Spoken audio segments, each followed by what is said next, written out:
Creativity की दुनिया में ना एक बहुत बड़ी क्रांति आ रही है और इसकी वजह है आर्टिफिशियल इंटेलिजेंस यानी एआई। आज हम यही समझने वाले हैं कि ये एआई पूरे भारत के क्रिएटिव सीन को कैसे और हमेशा के लिए बदल रहा है। देखिए, म्यूजिक हो या फिल्में, भारत तो हमेशा से ही क्रिएटिविटी का एक पावर हाउस रहा है। पर सोचिए, अगर एक नई टेक्नोलॉजी इस पूरी क्रिएटिव एनर्जी को एक बिल्कुल ही नए लेवल पर ले जाए तो इस एआई क्रांति का असल में हम सब के लिए मतलब क्या है? चलिए इसे 5 की आइडियाज में तोड़कर समझते हैं जो इस सवाल का जवाब देंगे। सबसे पहले चलिए उस सबसे बड़े सवाल को लेते हैं जो शायद सबके मन में है, क्या एआई हमारी जगह लेने के लिए आया है? तो देखो, बात डर की नहीं है। अक्सर ये सोचा जाता है कि एआई आएगा और हमारी नौकरियां चली जाएंगी, लेकिन यहां सोच को थोड़ा बदलना होगा। एआई असल में एक सहयोगी, एक सहायक की तरह है। मतलब वो बोरिंग काम एआई करेगा ताकि हम बड़े आइडियाज पर अपना दिमाग लगा सकें। और ये बात सिर्फ कहने की नहीं है। भारत के संस्कृति मंत्रालय का भी यही मानना है कि टेक्नोलॉजी एक टूल है, एक औजार, पर जो क्रिएटिव चिंगारी है ना, वो तो हमेशा इंसान के अंदर ही रहेगी। लेकिन एआई सिर्फ एक औजार नहीं है, ये एक तरह का इक्वलाइजर भी है। ये हर क्रिएटर के लिए नए दरवाजे खोल रहा है, चाहे वो किसी बड़े शहर में हो या छोटे से गांव में। अब जरा इस नंबर को देखिए, 280%। ये क्या है?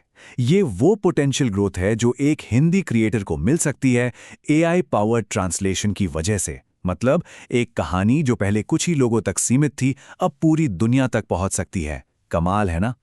और ये 390 घंटे, ये वो समय है जो एआई क्रिएटर्स का बचा सकता है हर हफ्ते। कैसे? एडिटिंग, रिसर्च जैसे बार बार करने वाले कामों को ऑटोमेट करके।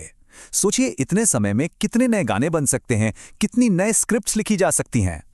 तो सबसे जरूरी बात यह है कि एआई क्रिएटिविटी को डेमोक्रेटाइज कर रहा है। मतलब अब एक छोटे शहर के कलाकार के पास भी वही टूल्स हो सकते हैं जो कभी सिर्फ मुंबई या दिल्ली के बड़े स्टूडियोज के पास हुआ करते थे। पर एआई सिर्फ नई चीजें बनाने के लिए ही नहीं है, ये हमारे इतिहास को सहेजने और हमारी संस्कृति को दुनिया के सामने एक नए अंदाज में पेश करने का भी एक जबरदस्त जरिया है।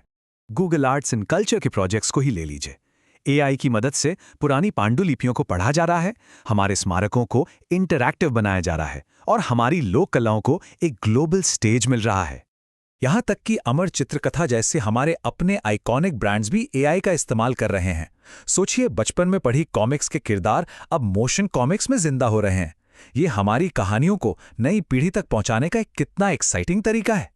अच्छा, जब हर किसी के पास ये पावरफुल टूल्स आ जाएंगे, तब एक नया और बहुत जरूरी सवाल खड़ा होता है।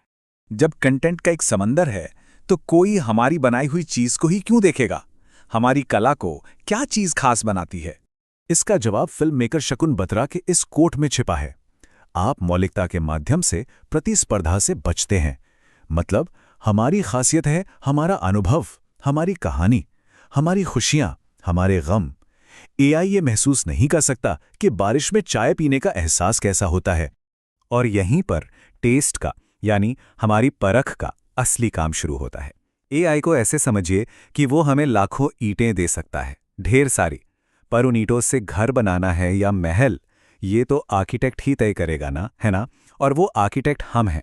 कौन सी ईंट रखनी है, कौन सी हटानी है, यही वो चीज़ है जो हमें भीड़ से अलग बनाएगी। तो इन सब बातों का हमारे देश के लिए और हम जैसे लोगों के लिए क्या मतलब है? आइए भारत के क्रिएटिव भविष्य पर एक नज़र डालते हैं। ये सिर्फ एक नंबर नहीं है, 400 बिलियन रुपए।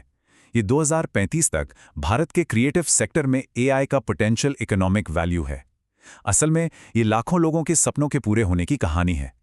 और ये मौका सिर्फ टेक एक्सपर्ट्स के लिए नहीं है, ये उन स्टूडेंट्स के लिए है जो अब बिना महंगे कैमरों के फिल्में बना सकते हैं, उन पेशेवरों के लिए है जो अब अपना ज़्यादा समय क्रिएटिविटी पर लगा सकते हैं, और उन छोटे बिजनेसेस के लिए है जो अब आसानी से ग्लोबल मार्केट तक पहुंच सकते हैं। तो अगर इस पूरी बातचीत से एक बात याद रखनी है तो वो ये है, एआई हमारी शक्ति को कई गुना बढ़ा सकता है, लेकिन वो शक्ति का सोर्स नहीं है।